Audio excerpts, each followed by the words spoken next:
All right, perfect. Thank you all for joining today. Wonderful. I am Sander Mangel, and today we're going to talk about the journey that ATF, Above The Fray, had with Dottie. So 3 years ago, Dottie came to Above The Fray with a bit of a challenge. They had a web shop, hadn't gone live yet, but there were some performance issues. It wasn't at the quality level that Dottie has for not just their products, but also the infrastructure that they give their distributors, their end users. The shop itself, had functions. It worked to some extent, but the fundamental architecture was flawed. Performance was not taken into account.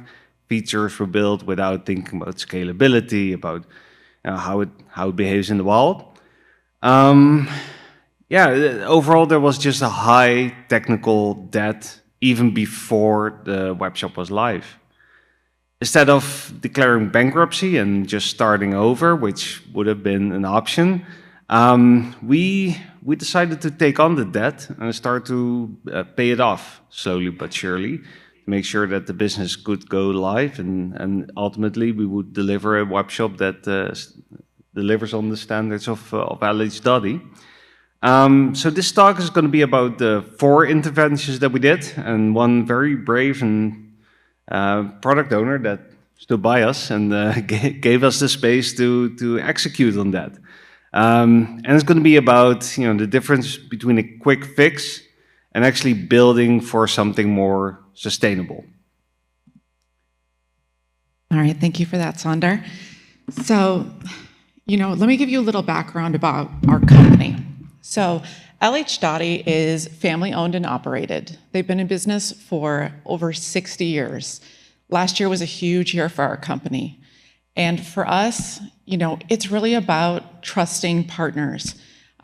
These range from whether it's our vendors, the people that we're working with to build things, if it's somebody we're working with in a manufacturing capability, it stems across even to our customer base, right? The wholesalers. So people like electricians, HVAC, plumbing, wholesale, all across North America.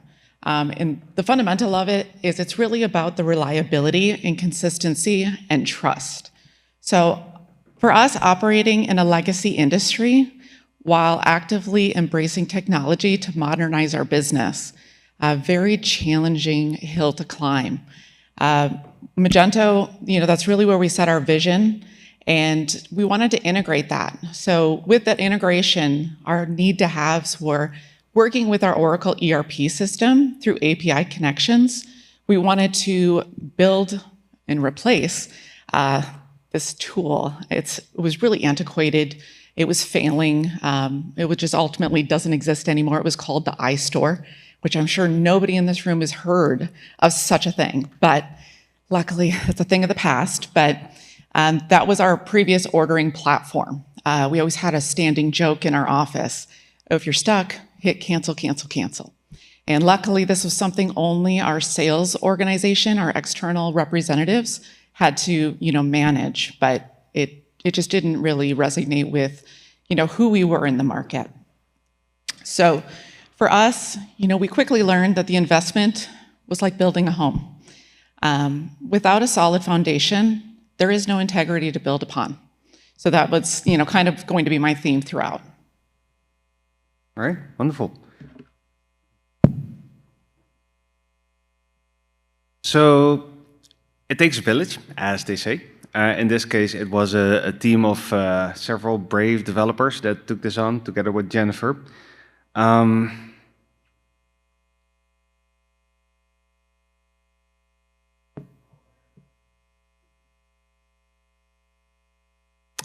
blame the jet lag. So how did we take that on, Jennifer? So with the challenges, that Sander's really going to unpack here, I want to talk about how we really got there, right? 60 years of doing business. That is a really long time. And for us, I had been with the company for 10 years, and things like rapid business growth, that was huge. So, introducing complexity that exceeded existing systems and processes. When you look at things like our attribute sets and the things that drive the website, that was a culmination of year after year after year in widening product families that ultimately, created some of these challenges, right? This technical debt. So overlapping and inconsistent data structures, we really required decoupling decoupling to enable scalability. Highly individualized customer pricing, that was the deepest and hardest obstacle for us to truly overcome. This was something that really took out of the box concepting to get us through.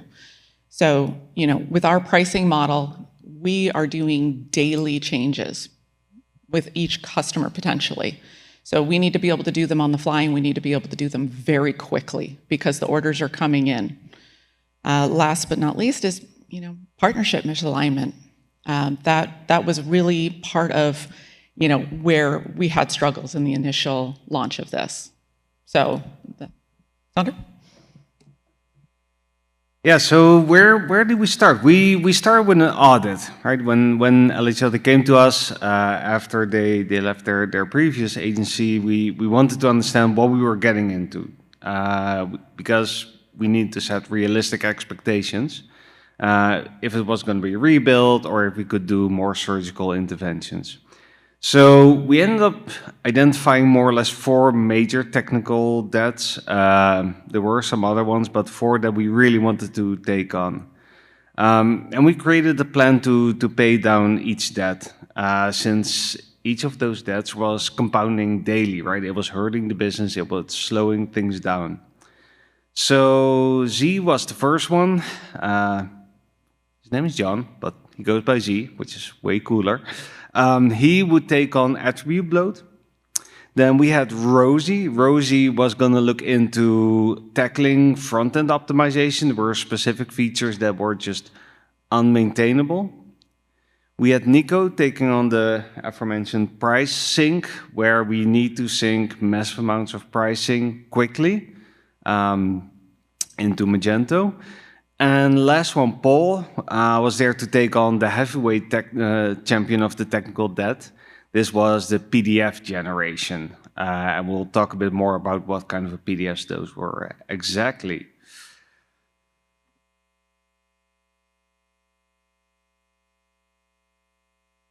All right. So let's start with pricing offload. Since you brought it up, I think that one was definitely a tricky one.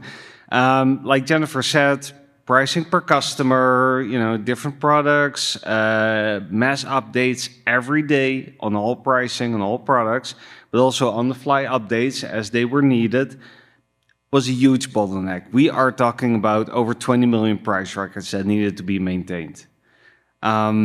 These imports were coming from Oracle, so the whole price book would be coming in from there. And it was leveraging native Magento imports. Now, Magento imports, nothing against it, but not built for that kind of a skill, right? It's not made for it. And that resulted in updates taking hours, if not days. And if you do a daily update, which takes days, I mean, you don't need to be a math genius to see the challenge there. Plus, the pricing table was bloating, right? Every page load was slow. That was the category page, the product page, but also in the admin, right? If you try to open up a product in the admin, it would basically, you could get a cup of coffee, have a chat, and then come back for your product to be loaded. So, unsustainable. So, how do we take that on? Nico decided to just skip on the Magento pricing way altogether. Again, it's nothing against the way Magento does pricing, but it's simply not made for that kind of a quantity. And trying to optimize it doesn't make a whole lot of sense, because at some point it's not Magento anymore what you're building, right? So we skipped that, and what we did is we built basically this diagram. It's a Redis database where we store all the pricing. So Oracle will push all the data to a Magento module that has a custom API endpoint. This will consume all the pricing, do some validation, we'll check if the data is consistent, what have you, push it into the Redis with a SKU plus a customer ID as the key, and then the pricing as the value, which basically brought the import down to about 15 minutes for 20 million prices, right? And that can either be a mass update of 15 minutes or very surgical SKU, customer ID, and just update that pricing record. And on the front end, you're no longer relying on bloated MySQL queries to fetch pages. What we're doing is we're loading the page, and only after that we hydrate it with any pricing. On the category page, we do need to fetch it at runtime because you have things like filtering, for example. But this all in all brought the speed of the page down to below 100 milliseconds from the minutes it was before. So that was the first that we managed to pay down. The pricing import going outside of Magento, using Redis, which is already in the tech stack, so no new technology needed. The next was the attribute cleanup. Maybe for context, the attributes that LH is using is based on all the fields in Oracle. But in Oracle, there's a lot of information, right? That is not just data useful for a reseller, that is also very technical data, down to, I don't know, what have you. This ended up being 1,000 attributes, which is not good for Magento. It doesn't handle that well, nor should it, to be honest. It just doesn't make sense to have that many attributes, right? Every field in the ERP was updated, and that was done on a daily basis. So on a daily basis, we would take all the products, all the fields, and update that. And you could see that on every page. Again, every category page, every product load, every admin load, super slow. So that needed to be addressed. The tricky part was it took a while for us to realize what was going on. First of all, you look at the attributes and you're like, okay, there's a couple, but we never realized there are actually 1,000 of them. Second to that, we had a big server, so right, it was kind of compensated, and it wasn't just one query that was slow, it was a lot of them that was slow, so it didn't really stand out. So Z started to look into New Relic to try and figure out what was going on. And he was starting to notice a pattern. Every time there was a query with an attribute, any kind of attribute, it was kind of slow. That was re-indexing, that was the product load queries, the category load queries, what have you. So, we need to figure out what was actually being used, right? Because we cannot just go in and delete everything. And we asked Jennifer what is being used, and she went like, not completely sure, which is makes sense. So we needed to figure out what is actually being used in the front end, not just to display, but also to map certain things, to run imports, what have you. So where we started off was with a combination of grep, Gemini command line, and different other ways to kind of go through all the files and figure out which attributes were being referenced, both in the templates as well as in the classes. Next, we installed an API log module that would see what Oracle is actually syncing, what it is requesting, to kind of understand which field it's actively using. Because some fields, there was data in it, but it was never being touched. So we weren't sure if that was maybe a yearly update that was being done, or we simply couldn't delete it. Afterwards, we ended up putting everything in Google Sheet, aggregating all the data, making overviews, before we ran a backup and used the data patch to actually remove those attribute fields. We ended up getting rid of over half. 800 attributes were deleted, only 200 were being used. That impact was massive. So This is the New Relic query we used. It's nothing revolutionary, but it's something that since then we're running for multiple web shops just to see what's going on with those queries. It's a good way to figure out if they are slow. That's one. And the other one I want to give a shout out to is this module. So it logs all the API requests, both the request data and the response data. I do want to warn you, turn it off after a few days because we let it run for a month and we had about 80, I think 20 gigabytes of database or something like that. It was massive. But it's super useful, right? Because you get a JSON structure, and again, with the help of some AI, it's quite easy to go through that. So that helped us to actually clean out, end up with 200 attributes, which is a decent amount, but for the kind of technical products that Dottie is selling, it made sense. And we brought down the page requests. Overall, we could see a huge drop in the request or the response time. So that was the second that we paid off.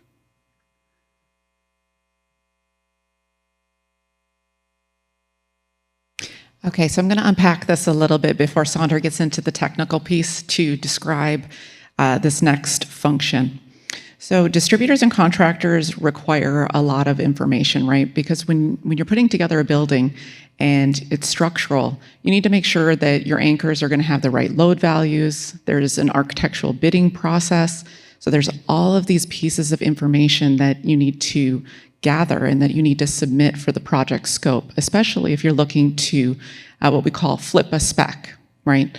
You're going to take and get your product substituted instead of somebody else who's been documented. So that's really where our dream came into play of what we call our submittal generator. So with these PDFs that it consists of is things like certificates of conformance, sell sheets, technical data, UL certs, you name it, safety data so that you know chemical values to different products. All of these things needed to be compiled into a neat little package, right? Sounds simple until you look at it and you see, maybe you want just a small family of product. Maybe that's a handful of things, but it could be something like a machine bolt. Sounds simple, but we have 150 different machine bolts. So now you've just taken and compounded that substantially, right, for something so basic. And when you're working with a contractor, he's not trying to go through and shop a catalog. He just wants to say, I don't know what size we're going to be using definitively. Let me just check this box. Let me get my piece of this done so that we can get the documentation and move forward with what I do best, right? So it's that ease of use. Ultimately, this is critical for our company as a sales tool. Having that interface is absolutely critical for both our customer, the distributor, and on the contractor level. Right, so submittals was an interface in the web shop where you could basically go in and start clicking around and adding products. But with every click that you would do, every checkbox, it would take about 10 seconds. And then if you would want to update whatever, again, 10 seconds. Removing from the checklist, another 10 seconds. Reordering, 10 seconds. So for 50 products, it takes about 8 minutes to build your selection. Right? That's 50 products, and you were saying can it go up to 150? Nobody has time for that, right? You can't sit for 24 minutes. So what will users do? They pick up the phone and they start to call, right? And that's the last thing you want to do because now someone at customer service needs to do that, which is just annoying. So Rosie started to look again at New Relic, at profilers to kind of understand, okay, well, what's going on in this code? Because it's front-end actions, right? It shouldn't take that much effort to check a box or reorder something. And what we found out is that every action that you would do would take the entire checklist, wrap it in a post request, and send it to a controller in the backend that would persist it as a state in the admin. Not only that, it would then decide to clear the page cache, because why not? return the response, building the page cache, and that would give you the result on the front end. So yeah, go figure, that takes a couple of seconds. Not only that, it's a lot of page load, right? For nothing. Quite frankly, it was lazy architecture, if you ask me, right? This is, I get it why you would do this as a backend developer, but this was a front-end problem. This wasn't a backend problem. So, what did we do? First of all, it made sense to not use the backend, right? Make this a single-page application. This feature by itself, the interactions, had very little to do with Magento, right? It's not a feature in Magento. Yes, it's products, but it's not something that Magento is built for. So let's pull that out of Magento and build a single-page application in a traditional front-end, not headless, in a traditional front-end, embedded, and use the local storage for state, right? Most local storage have a decent enough simple database that you can use to persist this kind of data and manage the state there. Then we do want to persist it because some people might just click a bit and then remember that they have a meeting and they'll come back later, and we just want to make sure that we don't forget their whole submittal. So what we do is we would fire off a sync every time you would click, but it will be fire and forget, right? So we send it to the endpoint. It doesn't wait for a response. It just persists it to the database in the backend. I made a bit of a diagram. I'm a developer, so sorry for the graphics, but this explains a little bit how we would work with this. So again, we didn't change the way we would persist this data, so we would still take all of the checkboxes that you have and then persist it to the local storage, but eventual consistency, right? Don't wait for the backend, and absolutely don't bust the cache just because you're trying to store something. That ended up taking the submittals back down to seconds, right? Because it is just a checkbox that you're clicking. That's milliseconds instead of waiting 10 seconds per click. So that was the third debt that we managed to pay off, the front-end interaction. However, those 150 checkboxes was 150 products that needed to be pushed into a PDF with up to 6 attachments. That is 150 product times 6 attachments, 900 pages. Do you know what happens to a server with PHP when you try to render a 900-page PDF? There was an Adobe data center that was smoking somewhere back out there. It wasn't good. Right, so what we would get is, as soon as you hit about 30 products, we would get 503s. The request would be killed. And we could see the page load building up, right? So first of all, you would have to do, if you want 150 products, you would have to do 5 of these requests, keeping it under roughly 30 products. And then we would see the impact on the server. And it was a bit random when you got the 503s. If it was busy on the website, you would get it with 10 products, or sometimes with 40. So it was also very unreliable. And this is a feature that is used constantly by people, right? Because they might be getting multiple requests that they need to fulfill with a submittal. So we didn't even bother with New Relic. We kind of figured that, okay, this is going to take something else to figure out. But Jennifer, rightfully so, said, okay, I need something that is, that can handle that load, that will allow me to use 150 products in a submittal, that doesn't cost the world, right? Because we were like, okay, we'll just plop down a big server and, brute force our way out of this problem, but that's expensive. So we put Paul to work. And what Paul came up with was thinking outside of the Magento box. And with box, I mean server. We decided on serverless. Now, I don't like microservices, right? Because they're a pain to manage. But this needed that serverless approach. This needed to scale without costing a fortune, right? Pay as you go. This needed to scale without hitting any server limit. And the AWS Lambdas just made so much sense because it's usage-based. However, we ran into some challenges. For example, Lambdas have memory and execution limits. So one Lambda is still not going to generate that 900-page PDF for you. So that's where we took the next step. A submittal, 150 products would come in, and I'll have a better diagram on the next slide. In what we call an ingress Lambda, which would store that workload, and then would progress to a next Lambda that would start to divvy up that work. And we would basically have workers, and plus whatever we needed, roughly 20 pages per worker, that would start to render that.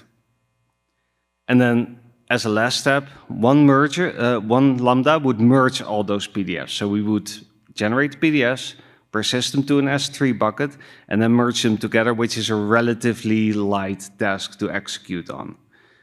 If we would hit a memory limit, right, someone wants to download the whole Dottie catalog for whatever reason, to wallpaper the walls or something like that, we would not fill the request, we would basically cut it off and give the rest of the payload to a completely different request, right? So the end user would get, instead of one email with a link to the PDF, 5 links to PDFs, right? To keep it going without actually getting a 503. So we ended up building 5 Lambdas that basically take this path, but again, I'll have a better slide in a bit. So PHP is fine, but it doesn't really handle heavy memory load well. Then we looked at Node.js because a lot of us are very comfortable with that, but again, not made for heavy memory load.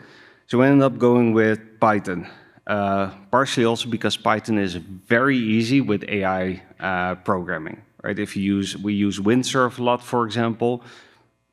It works really well with that. So we ended up going with Python. There's a lot of AWS infrastructure here. You have Lambdas, you have SQS, you have, what else do we have here? ECR for the repositories to store that. We have SES to do the emails. We have buckets. You don't want to manage that manually in AWS. It's a good way to lose your resources, and 3 years later you're still paying for stuff and you can't find it anymore. So we're using Terraform to manage all of that. Terraform split up into modules. So in Terraform files you can do includes. We have every type of resource is its own Terraform file. And in Bitbucket pipelines, we're using Bitbucket for our Git, but you can just well do it with GitHub Actions. We will have a manual step to build all the infrastructure, right? The benefit is we built this on our own AWS account, and as soon as we got the keys from Jennifer to her AWS account, we swapped the keys and we built it on her infrastructure, right? So AWS can burn down, we'll just spin it back up. Not a problem. If they ever want to switch infrastructure provider, I'm not going to say it's no work, but we can rebuild using Terraform, right? Every Lambda was its own Docker container. The way we set it up locally was with Docker Compose. We managed to replicate most of it. Where it wouldn't replicate, we use some simple bash scripts to spin up some stuff, to do end-to-end testing. So locally, we can run through the whole process and get a PDF at the end of it. We have unit testing, of course, and we use several libraries. So to quickly go through this, we use FastAPI for the HTTP endpoint. It's a small library in Python that makes it very easy to make an API endpoint. We use Boto3, which is the AWS SDK, to integrate with all of their services. We use Pedantic for validation. Our mission here was to not write too much custom Python, because we are, at the end of the day, not experts in Python. Our team has a fair understanding of it, but we really wanted to rely heavily on tried and true existing libraries that we could use. So Pedantic, for example, is a very popular validation system. I would say for JWT handling, WheezyPrint for the HTML to PDF, but it didn't merge, so we ended up using PyPDF, and then Jinja for the HTML templating, right? So we do need to write some HTML. I think we're at time, so just real quick, any initial questions from anybody? I know we'll be a couple of minutes over, but is there any key takeaways? Anybody want to ask a couple of questions before we wrap up? We're also out there if you want to come and find us. Sorry.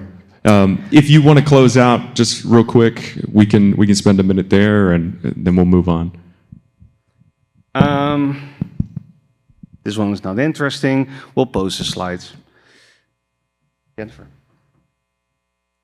Okay, so I guess let me give the value of having me a merchant here and tell you guys just kind of the perspective and what I learned through this process. I've only been working with this platform for over 3 years now, and things like system integrity is absolutely everything, right? It's prioritizing that deep dive and getting those diagnostics and making sure that, again, that foundation, right? We need it to be strong because I have a dream, I have a vision of where I want the brand to be able to go, and without that, I can't build on it, right? So they've allowed me to be able to do that. Having a strategic partnership, that's also, so vital in this process. It's so easy to be misillusioned with the smoke and mirrors of a slick talking sales associate, and you are so deep before you really realize what and where you are, right, when you're on this side of the business. So last but not least, mindset. Really leveraging incremental small wins. And sometimes it's really hard to set that expectation with stakeholders, with ownership, with these individuals that control the financials of this project, but always factor and keep track of those incremental wins so that you can really celebrate those large successes. And maybe some very quick takeaways. So reliability as a brand identity, I'm marketing, right? So everything that I do has to do with what the brand represents, right? The brand is not a person. I explain this to my 8-year-old daughter this way. A company must have a personality. People must like it, right? And ultimately, we need to make sure that we maintain one of our core values, which is simplicity. So every tool that we build must be a silent partner that makes a user's day easier, not an obstacle, right? Because when it comes to technology, first impressions are permanent, right? And I say that as someone who, works in a day-to-day that has to rely on these technologies, but people don't have time for that in today's world any longer. So it has to be right. All right, thank you. Round of applause.